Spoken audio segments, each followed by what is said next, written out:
네, 오늘은 본문 말씀을 가지고 준비하는 삶을 살자라는 제목으로 은혜를 나누고자 합니다. 크리스토퍼 존슨 맥캔들리스라고 하는 젊은이가 있었습니다. 1968년 2월 12일에 태어난 사람인데, 이 사람은 유복한 가정에서 태어나가지고 어려움 없이 잘 자라났습니다. 대학교에 들어가고 또 졸업도 했습니다. 졸업식을 하면서 그런 생각을 하게 됐습니다. 공부를 다 했으니까 이제 좀 한적한 시골에 가서 쉬고 놀고 하고 왔으면 좋겠다. 그래서 무전여행을 계획을 합니다. 그래서 졸업식이 끝나자마자 배낭 하나 탁 짊어지고 정처 없이 길을 떠났습니다. 젊을 때 고생은 사서도 한다는데 하면서 알래스카에 가가지고 자연을 만끽하고 오자 하고는 출발을 했습니다. 그래서 경비행기를 타고 사람이 없는 곳에 내려주시오 해가지고는 사람이 없는 오지에 도착을 했습니다. 자연 너무너무 좋습니다. 맑은 공기 너무너무 좋습니다. 그런데 다음날 가지고 간 빵이 다 떨어졌습니다. 산속에서 무엇을 먹을 수 있겠습니까? 그때부터 닥치는 대로 풀뿌리를 캐다가 끓여 먹고 잘못된 독초를 먹어가지고 식중독에 걸려가지고 죽을 고생을 하기도 하고, 그제야 그가 깨닫게 되었습니다. 이제 이러다가 내가 죽겠구나. 죽을 힘을 다해서 길을 찾았지만 준비한 것이 하나도 없어가지고 막막했습니다. 허다못해 지도 한 장도 가지고 오지를 않았어요. 그래서 동서남북이 어디인지도 모릅니다. 마침 경비기가 지나가니까 자기 살려달라고 막 손을 흔들었습니다. 여러분, 그럴 때 급할 때 어떻게 해야 되겠어요? 옷이라도 벗어가지고 막 흔들어가지고 SOS라고도 막 쓰고 해야 되지 않겠어요? 그런데 그냥 손을 흔드니까 이 경비행기 운전사가 잘 가라고 이게 반갑다고 손 흔드는 줄 알고 그냥 지나가 버렸습니다. 그래가지고 이 맥캔들리스는 마침내 버려진 버스 안에서 굶어서 죽고 말았습니다. 그가 죽은 곳은 이 관광도로에서 10km도 떨어져 있지 않은 곳이었다고 그래요. 그러니까 여러분, 허다못해 지도 한 장만 들고 갔어도, 그죠? 동서남북 분별하는 거라도 좀 배워 갖고 갔어도, 나침반 하나만 함께 들고 갔어도 그 죽을 고생 10km 못 걸어가겠어요? 그죠? 그러면 살았는데 살지 못하고 여러분 죽고 말았다는 것입니다. 이 얼마나 여러분 안타까운 일입니까? 젊다는 것만 믿고 저지른 무능함이 부른 참사였습니다. 이 사건은 한때 미국 사회에 큰 반항을 불러일으켰습니다. 그래서 인투 더 와일드라고 하는 영화로까지 제작되기도 했다고 합니다.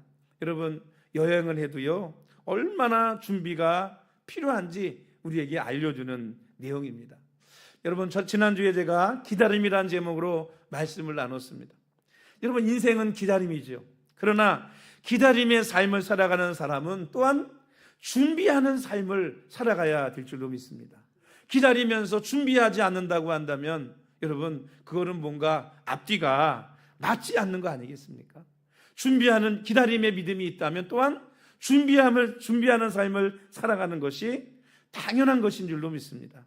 그래서 여러분, 인생에는 많은 준비가 필요합니다.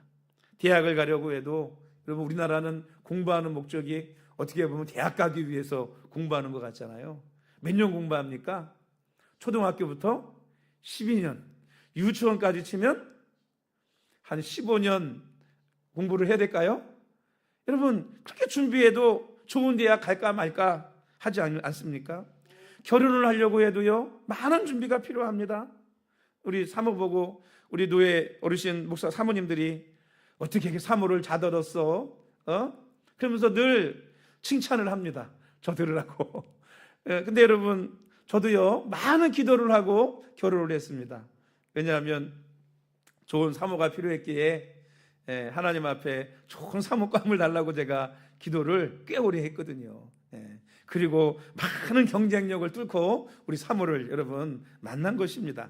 여러분, 결혼을 해도 뭐 해야 되느냐? 기도해야 돼요. 기도. 진짜예요. 제가 이야기하면 안 믿어 사람들이. 왜냐하면 우리 사모가 저보다 낫다 생각하는 분들이 더 많더라고요. 예. 많은 경쟁력이 있었습니다. 예. 우리 장로님이 증인이에요. 장로님이. 여러분, 사업을 해도 여러분 그냥 쉽게 되는 것이 아닙니다. 철저히 준비하고 뭐 해야 돼요? 해도 성공할까 말까 하는 게 사업이지 않습니까? 얼마 전에 유퀴즈 운도블록이라는 프로그램 있잖아요. 거기에 주식하다가 망한 정신과 의사가 나왔습니다. 지금은 그게 주식이나 이런 거 하다가 망한 사람들을 전문으로 상담을 해주고 있대요. 그걸 살려가지고.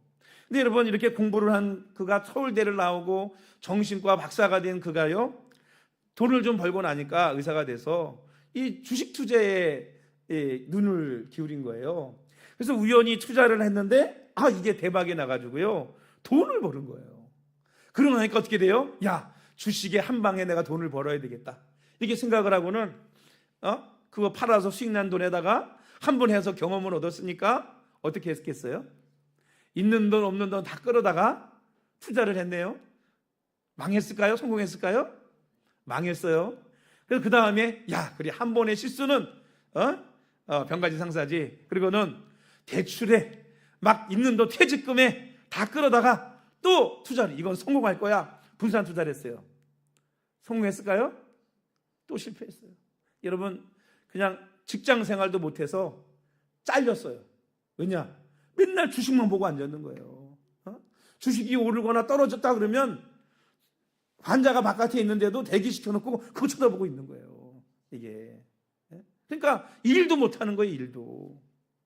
그렇게 여러 번, 그것도 그래서 다시는 내가 주석을 안 하니라 하고는 다 팔아버리고 했는데, 친구들을 만나니까, 몇 년 있다 만나니까 자기는 좌천대 저 밑에 지방에 가서 일하는데 친구들 동창회 갔더니 어떻게 했어요? 다 외국차 타고 다니고 막 잘 나가는데 자신은 초라한 거예요.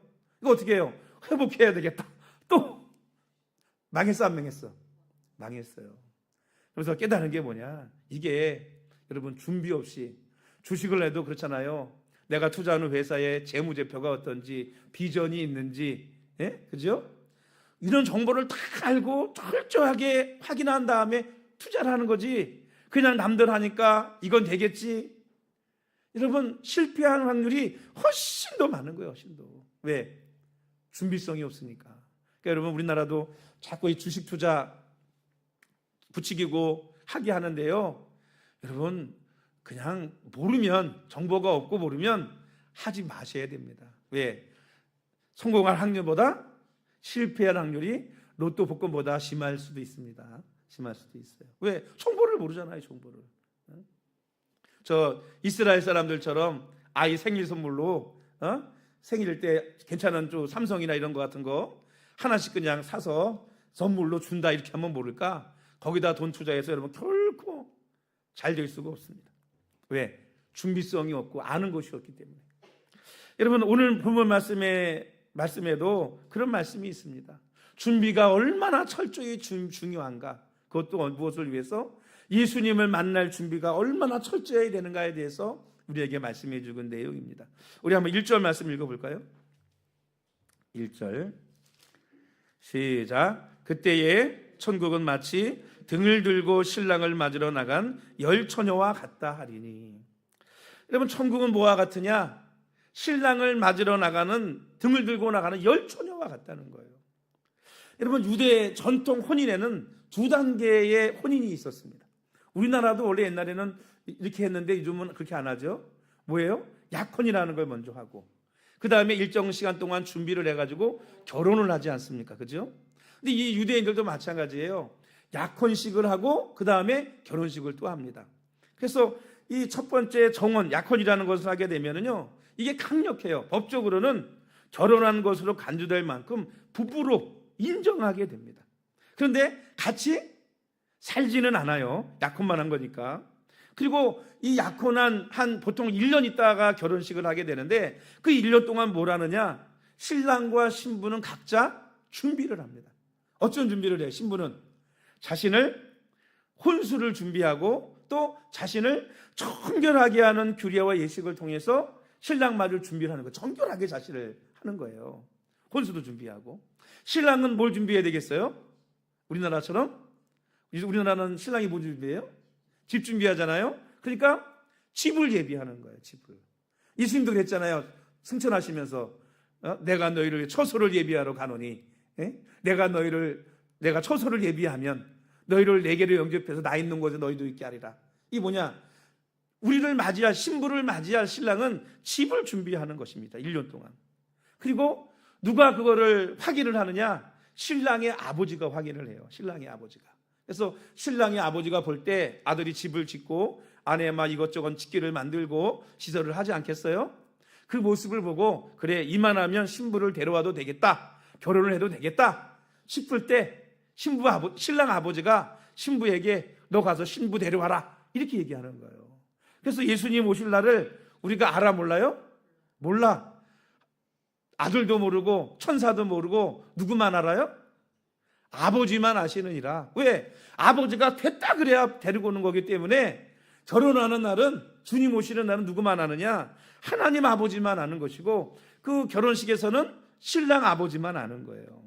그래서 이렇게 준비가 다 마치게 되면 두 번째 결혼식을 하게 됩니다. 이 결혼식의 절정이 뭐겠어요? 신랑이 신부의 집으로 찾아가서 맞아가지고 신랑 집으로, 자기가 살아야 돼, 같이 함께 살 신랑 집으로 데려오는 게 이 결혼식의 피크입니다. 우리 결혼식은 서양식이 돼가지고 좀 신부 아버지가 신부를 데리고 쫙 입장해가지고 신랑에게 딱 넘겨주는 게 결혼식의 피크죠. 그죠? 근데 유대인들은 그게 아니고 신랑이 신부의 집으로 신부를 데리러 갑니다. 근데 이게 언제냐? 밤에 가요. 밤늦게. 밤에 가는 거예요. 그래서 이 결혼식을 하게 된다는 걸 언제 오는지 내일 갈게. 그리고 연락을 하겠죠? 그러면 이제 신랑 맞을 준비하지 않겠습니까? 근데 내일 가는데 내일 8시, 저녁 8시에 올지, 9시에 올지, 10시에 올지, 12시에 올지 아무도 몰라요. 아무도 몰라. 그러니까 신부도 집에서 꽃단장하고 신랑 맞을 준비를 하고 있어야 되고요. 그 다음에 신부의 친구들, 들러리라 그러죠. 들러리도 신부와 함께 단장을 하고 등불을 들고 그리고 신랑 오기를 뭐 해야 되느냐? 기다려야 되는 거예요. 왜? 신랑이 오라고 불을 환하게 밝히고 있어야 되지 않겠습니까? 그런데 오늘 말씀해 보면 어때요? 10명의 처녀들이 있었지 않습니까? 이 10명의 처녀들은요, 어떤 처녀들이에요? 신부가 아니고 신부의 친구들, 들러리입니다. 들러리. 10명이나 있는 거예요. 그런데 이 10명의 처녀들 가운데 5은 지혜롭고 5은 미련하다 그랬어요. 왜냐하면 등을 들고 기다리는데 이게 유대의 그 규례에 의하면 당연히 등불과 함께 여분의 기름을 준비하는 게 당연한 거예요. 이게 이 사람들이 지혜로운 처녀들이 정말 똑똑해가지고 이렇게 막 준비했다기보다는 그게 당연한 거예요. 왜? 신랑이 언제 올지 모르기 때문에 불이 꺼지면 안 되잖아요. 준비하고 있어야 되는데 이 지혜로운 처녀들은 그 규례대로 충분히 여분의 기름을 준비해가지고 등불을 켜놓고 기다리고 있는데 미련한 5명의 처녀들은 어떻게 해요? 뭐 신랑이 일찍 오겠지, 늦게 오겠어. 그리고는 아니란 생각을 가지고 등불만 켜놓고 여분의 기름을 준비해 놓지 않은 거예요. 그런데 이게 웬일이에요? 신랑이 생각보다 늦게 오네요. 그리고 불이 점점 꺼져가네요. 그러니까 어떻게 해요? 5명의 미련한 처녀들은 5명의 다른 처녀들에게 기름 좀 나눠달라고. 그러니까 슬기로운 처녀들은 뭐라 그래요? 안 된다. 그러다가 우리도 신랑을 맞이할 수 없는 참사가 일어나면 안 되니 너희도 빨리 가서 기름을 사다가 채워라 라고 얘기하거든요. 근데 공교롭게도 이 5명의 미련한 처녀들이 기름을 사러 간 사이에 누가 왔어요? 신랑이라다 그 소리와 함께 신랑이 온 거예요. 그래가지고 신부를 딱 데리고 이 신부의 들러리들과 함께 신랑의 집으로 간 거죠. 그리고는 그 안에 들어가면 그 안에서 일주일 동안, 보통 7일 일주일 동안요, 혼인잔치를 아주 크게 합니다. 근데 문제는 뭐냐면 손님들이 다, 이게 멤버십제예요. 멤버십제. 다 들어가고 나면 문을 닫거든요. 그러면 문이 닫고 나면 아무도 못 들어와요. 그 들어간 사람들만 일주일 동안 잔치하고 먹고 자고 일주일 동안 잔치를 하는 거예요. 근데 5명의 미련한 처녀들이 불 준비해가지고 기름을 넣어가지고 보니까 신랑 신부 벌써 갔거든요. 쫓아와가지고 와보니까 이미 문은 닫혔고 잔치는 시작이 됐어요. 그래서 뭐라 그래요? 오늘 말씀해 보면 그 11절에 그 후에 남은 처녀들이 와서 이르되 주여 주여 우리에게 열어주소서. 그러니까 대답하되 이르되 진실로 너에게 이르노니 내가 너희를 알지 못하노라 하였느니라. 결국 이 미련한 5명의 처녀들은 이 혼인잔치에 못했느냐? 들어가지를 못했습니다. 못했어요. 여러분, 이것이 바로 뭐냐? 오늘 예수님의 이 외화를 통해서 내어준 결론은 바로 13절의 말씀입니다. 우리 한번 13절 말씀 읽어볼까요? 13절 시작. 그런즉 깨어있으라 너희는 그날과 그때를 알지 못하느니라. 이 말씀이에요. 주님이 언제 올지 아무도 알지 못하기 때문에 어떻게 해야 돼요? 이 5명의 지려온 처녀들처럼 깨어서 기름 채워놓고 옆에 여분 기름 준비해놓고 그리고 있어야 뭐하느냐? 주님을 맞이할 수 있다는 것입니다. 여러분, 성경은 우리와 예수님의 관계를 여러 가지로 설명하고 묘사를 합니다. 때로는 형제로, 때로는 양과 목자로, 때로는 포도나무와 가지로, 그러나 때로는 신랑과 신부의 관계로, 오늘은 신랑을 기다리는 신부의 들러리들로 오늘 우리에게 비유로 말씀해주고 있는 것입니다. 여러분, 신랑 되신 예수님께서 언제 오실지 우리는 알지 못합니다. 그래서 마태복음 24, 36절에 그날과 그때는 아무도 모르나니 하늘의 천사들도 아들도 모르고 오직 아버지만 아시느니라 이렇게 말씀하고 있습니다. 당연히 신부도 모르고 당연히 신부의 친구들도 모릅니다. 그래서 신랑을 맞이하려면, 즉 다시 오실 예수님을 맞이하려면 항상 뭐 해야 된다? 깨어 있어야 된다, 이렇게 우리에게 말씀하고 있는 것입니다. 그럼 우리는요, 우리의 삶에 어떻게 깨어서 준비해야 될까요? 첫 번째가 뭐냐면 기도로 준비해야 됩니다. 우리 마지막 절 13절에 뭐라고 기록했어요? 그런즉 깨어 있으라 너희는 그날과 그때를 알지 못한다 그랬잖아요. 근데 누가복음 21장 36절에 이런 말씀이 있습니다. 이러므로 너희는 장차 올 이 모든 일을 능히 피하고 인자 앞에 서도록 항상 깨어 기도하라, 이렇게 말하고 있거든요. 그러니까 깨어있다는 건 뭐예요? 늘 깨어서 기도하고 있으라는 거예요. 주님의 오심을 준비하고 기도하고 있으라는 것입니다. 오늘 예수님이 다시 오실 것을 기다리고 소망하는 사람은 깨어서 기도해야 할 줄로 믿습니다. 왜? 그날과 그때는 아무도 알지 못하기 때문에. 그래서 여러분, 며칠날 주님 오신다, 며칠날 종말이 있다 라고 떠드는 사람은 다 거짓이에요. 왜? 하나님 아버지도 모르는데 지가 어떻게 알아요? 그렇지 않겠습니까, 여러분? 그래서 여러분, 깨어 기도한다는 것은 뭐겠어요? 곧 준비하는 삶을 살아야 한다는 것입니다. 기도하는 거하고 기도하지 않는 거하고는요, 하늘과 땅 차이예요. 제가 이렇게 목사님들 만나고 장로님들 만나면서 보면은요, 저분은 어떻게 이렇게 복을 많이 받고, 저분은 어떻게 이렇게 목회를 잘할까? 나보다 설교를 더 잘하나? 나보다 생긴 게 난가? 이렇게 때로 비교해 볼 때가 있어요. 근데 여러분, 얘기하다 보면요, 보통 4대, 5대 목사님 자녀, 또 장로님, 이런 자녀들이요, 다 뭐 하느냐? 복을 받고 잘 되더라고요. 어떻게 그렇게 풀리고 잘 되고 복을 받는지 모르겠어요. 전 그게 위에 부모 때의 선조들이 쌓은 기도와 헌신의 보상이라고 저는 생각합니다. 정말 기도와 헌신의 보상이에요. 예를 들면요, 끝이 없어요. 얼마나 많은 분들, 제가 아는 분들만 여기 얼마나 많은지 몰라요, 그런 분들이. 근데 여러분, 우리 교회 하나만 예를 들어도요, 우리 교회가 한 층을 다 쓰고 있지 않습니까? 이렇게 정말 하나님의 은혜이고 축복이죠.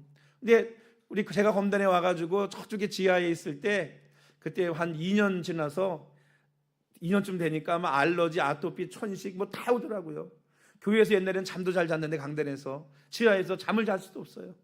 곰팡이 냄새가 막 너무 나고, 비 오면 물이 새고, 때로는 하수구가 역류해가지고요, 막 교회로 막 터들어서, 그때는 추억이지. 우리 오래되신 권사님들 다 기억하시죠? 물 펐던, 물 막 하수 넘어와가지고 막 물 푸고 말이죠. 그래서 그때 기도했어요. 그때 월세가 70만 원이었거든요.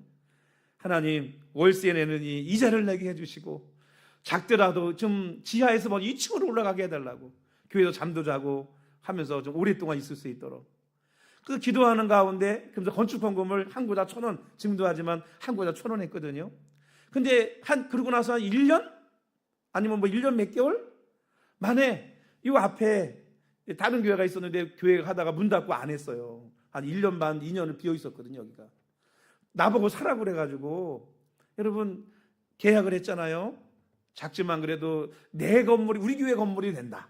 이걸만 감사해요. 그래가지고 했는데, 많은 기도와 준비가 없었잖아요. 그렇죠? 여러분, 계약을 하고요, 금방 될 줄 알았어요. 땅이 이게 신도시라고 채비지로 바뀌어가지고 등기부등본에 땅 지분이 없어요. 하나도. 은행에서 쳐다도 안 봐요. 그래서 이 개발사업소 전화해가지고 내가 이거 살 건데 얼마 있으면 됩니까? 그랬더니 6개월이면 된대. 6개월이면. 그래서 그 파시는 목사님하고 6개월 걸린다니까 이거 되면 주기로 하고 했는데 1년이 돼도 안 돼요. 2년이 돼도 안 돼요. 3년이 돼도 안 돼요. 여기 공무원들은 전화 오면 맨날 6개월이라는데 이놈의 6개월이 5년이 갔어요. 5년. 그래가지고 나가라, 월세로 돌려라, 별 얘기를 다 했어. 또 주인이. 제가 그랬거든요. 누구 잘못이냐? 내 잘못이냐? 건물 잘못이냐? 내가 분명히 이상 없다 물을 때 없다 그랬지 않냐? 그래가지고 돈 더 매매 금액 올리고 이자 더 주고요. 그렇게 5년을 버틴 거예요. 그리고서 나서 이 채비지가 해결돼가지고 땅 지분이 올라오면서 대출 받고 돈 빌려다가 메꿔가지고 이제 매매를 했거든요. 참 어렵게, 저 조그만 거 사는데 어렵게도 샀어요. 그죠? 근데 여기는요, 오고 나니까 너무 좁은 거예요. 그때 또 막 부흥돼가지고요, 예배시장이 꽉 찼었어요. 공간이 크지 않으니까. 그땐 애들도 많고, 그죠? 주일학교, 성경학교 하면은 막 40명이 거기서 바글바글 막 끌었어요. 의자 다 치우고 막 성경학교 하면. 근데 여기를 기도하는데요, 7, 8년을 기도했어요. 7, 8년을. 그게 7, 8년을 기도하고 하나님이 여기 주시는데요, 기도를 많이 한 건 틀린 것 같아요. 왜? 여러분, 매매 계약서도 쓰지 않고 대출 받기로 이미 허락을 받았어. 은행에서. 이런 일도 있어요. 여러분, 계약서도 안 쓰고 나 이거 살 건데 이거 얼마 해주세요. 알아서 해줄게요. 이렇게 이미 은행에서 허락을 받았어요. 그래서 계약서 쓰고요. 그래가지고 사는데 세상에 여러분, 돈 한 푼도 없이 사는 건물이 어디 있습니까? 100% 대출로. 1,000만 원 계약금 주고 다시 1,000만 원 받았어요. 그게 영원으로 산 거죠. 너무 순탄하게 아무런 꺼리낌과 어려움도 없이 그냥 척척척 일이 순식간에 여러분 7, 8년 기도하고 살 때는 그냥 되더라고요. 그게 여러분 차이가 뭔가 생각해 보면 뭐겠어요? 기도하고 이 건물 여기 사게 해달라고 기도하고 7, 8년 10년 가까이 기도하고 할 때와 기도 없이 갑자기 그냥 2층으로 갔으면 좋겠어요 하면서 건축공사 시작한 지 1년 만에 그냥 턱껏 가서 계약하고 한 거랑 이 차이가 다른 차이가 아니더라고요. 뭔 차이예요? 기도의 차이. 기도의 차이. 그래서 여러분, 기도라는 게 그렇게 중요합니다. 여러분, 자녀들을 위해서 기도를 많이 쌓고 헌신하면 틀림없이 자녀들이 하나님께 앞에 축복받을 줄로 믿습니다. 뭔가 일을 진행하고 할 때도요, 정말 충분히 기도 많이 하고 하셔야 돼요. 그래야 뭐 하는 게 없어요? 어려움이 없어요. 어려움이 없습니다.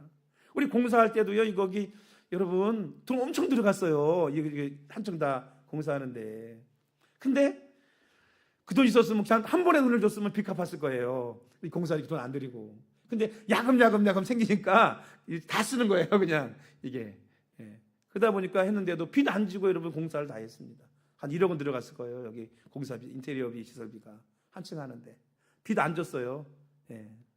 여러분, 기도할 때 이런 은혜의 역사가 일어나는 줄로 믿습니다. 다른 거 아니에요. 여러분, 주님 오시기를 기도하고 준비하면서 기도하고 자녀들과 또 사업장과 직장과 뭔가 투자를 해도 충분히 기도하고 여러분 확신이 있을 때 하나님이 응답 줄 때 하셔야 돼요. 여러분, 그래야 실패가 없고 순탄하고요. 되더라도요, 기도가 없으면요, 이게 험난해. 우리 교회 여기 살 때 험난했거든요. 험난한 시간이 있습니다. 두 번째로요, 여러분 어떻게 준비를 해야 되느냐? 충만하게 준비를 해야 됩니다. 여러분 이 미련한 처녀들도 준비를 안 한 건 아니잖아요, 그죠? 근데 뭘 안 한 거예요? 충만하게 준비를 안 한 거예요. 그러니까 여러분 준비는 충만하게 할수록 좋은 거예요. 할렐루야. 그렇지 않겠습니까? 조금 준비하는 것보다 충분히 준비하는 게 좋은 거예요. 왜? 언제 어떤 일이 어떻게 변수가 생길지 알아요, 몰라요? 몰라요. 그래서 철저하게 준비하는 게 중요합니다. 저는 좀 뭐 행사를 하고 하면은 좀 철저히 준비하는 편이에요. 그래서 노예 행사에도 하고 나면 어떻게 이렇게 빈틈없이 했냐 이런 얘기 듣고요. 이번에도 제가 요새 바쁘잖아요. 그래서 목사님이 왜 이렇게 바쁘게 다니나 궁금할 것 같아가지고 얘기는 들었는데 할 것 같아서 신문 기자도 계속 기사도 나지만 매달 광고가 전면으로 나갑니다, 신문에. 저 뒤에 제가 전면 광고 나온 거 붙였어요. 제가 오늘 예배 끝나고 나면 또 바로 부산 갑니다. 그래가지고 화요일 날 밤에나 올라올 거예요. 집회 하거든요. 또 제가 총무니까 제가 많은 부분을 같이 여러분들이 하지만 많은 부분을 대부분 준비하고 운영을 합니다. 저번 서울 집회 때도요, 아주 너무 행사를 잘했다. 그래가지고 칭찬을 우리 임원들이 많이 들었습니다. 여러분 대충 충분히 준비하고 여유 있게 준비하는 것이 더 좋은 줄로 믿습니다. 이것을 성경으로 말하면 충만이다 이렇게 말할 수 있을 것 같아요. 여러분 기도도 적당히 하지 말고 이 정도면 되겠지 하지 말고 충만하게 기도하시기를 바랍니다. 은혜도 여러분 적당히 받고 이 정도 은혜 받으면 됐지 하지 말고 충분히 받으세요. 예? 할렐루야. 예? 성령 충만도 충만해야 되지 않습니까? 우리가 충만할 때 어려움이든 무엇이든지 간에 넉넉하게 이길 줄로 믿습니다. 간신히 이기게 하지 말고요, 넉넉하게 이기도록 하시라고요. 미련 다섯처럼 이 정도면 되겠지 하면 안 됩니다. 넘치도록 준비하는 것이 더 지혜로운 것인 줄로 믿습니다. 여러분 지혜로운 다섯 처녀처럼 충만하게 기름 준비하는 신앙생활 하시기를 주의 이름으로 축원합니다. 신앙생활 교회 다니는 것도 뭐 주일만 하루 가면 되겠지 이렇게 생각하지 마세요. 그거 충만한 거예요? 충만하지 않아요. 우리 매일같이 예배하고 매일같이 기도하고 매일같이 성경 보고 그래서 성령님과 동행하는 충만한 은혜의 삶을 저와 여러분들이 살아야 될 줄로 믿습니다. 이제 대강절 여러분 마지막 주간입니다. 목요일 25일이 성탄절이에요. 대강절은 수요일까지입니다. 이제 예수님의 탄생을 축하하기 위해서 우리는 준비합니다. 여러분 준비하고 계신가요? 우리 부서별로 또 개인적으로 우리 최성도님도 특송 하나 준비하시고 부서별로도 준비하시고 또 우리 가정별로도 준비하셔가지고 성탄절 날 한 가지씩 뭐 같은 노래면 어땠습니까? 준비하고 찬양하고 율동하고 이렇게 순서 준비할 수 있는 우리 모든 성도들이 되시기를 주의 이름으로 축복합니다. 또 그뿐만 아니라 다시 오실 주님 우리가 맞아야 되지 않겠습니까? 그 주님 맞이할 준비하며 믿음을 가지고 소망하며 그 주님을 기다리며 우리가 해야 될 일은 뭐냐면 기름 준비하는 거예요. 늘 믿음 잃지 않도록 늘 기도하고 깨어 있어서 성령 충만한 삶을 살아갈 때 주님이 언제 오시든지 간에 그 주님을 기쁘게 맞이할 수 있는 지혜로운 성도들이 되어질 줄로 믿습니다. 우리 다 같이 기도하겠습니다.